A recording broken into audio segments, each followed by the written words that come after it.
Pasintabi po sa mga nag-aagahan, isang bangkay ng babae ang natagpuan sa Rodriguez, Rizal. Betama ito ng bala ng baril sa likod at ulo.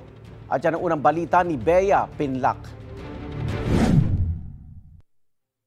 May tama ng bala sa ulo at wala ng buhay sa gilid ng kalsada.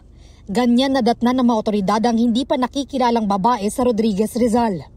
Ayon sa barangay, isang tricycle driver ang nakapansin sa bangkay sa liblib na bahagi na ito ng barangay San Isidro, Rodriguez, Rizal, Martes ng madaling araw. Mga biyahe siya ng Magdamagan, nadaanan niya daw na may bangkay nga sabi nga sa amin nakadapa Nung mapuntahan namin, nakatihaya siya.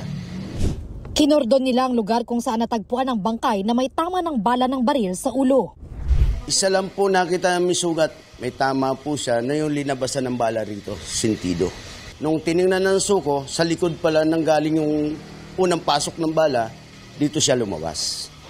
Hinala ng barangay, itinapon lang ang bangkay roon lalo't madilim sa bahagi na yon ng kalsada.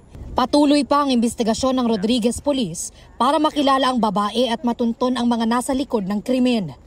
Naghigpit na rin daw ang barangay sa pagbabantay sa lugar para maiwasang maulit ang ganitong mga krimen. Ito ang unang balita. Bea Pinlac para sa GMA Integrated News.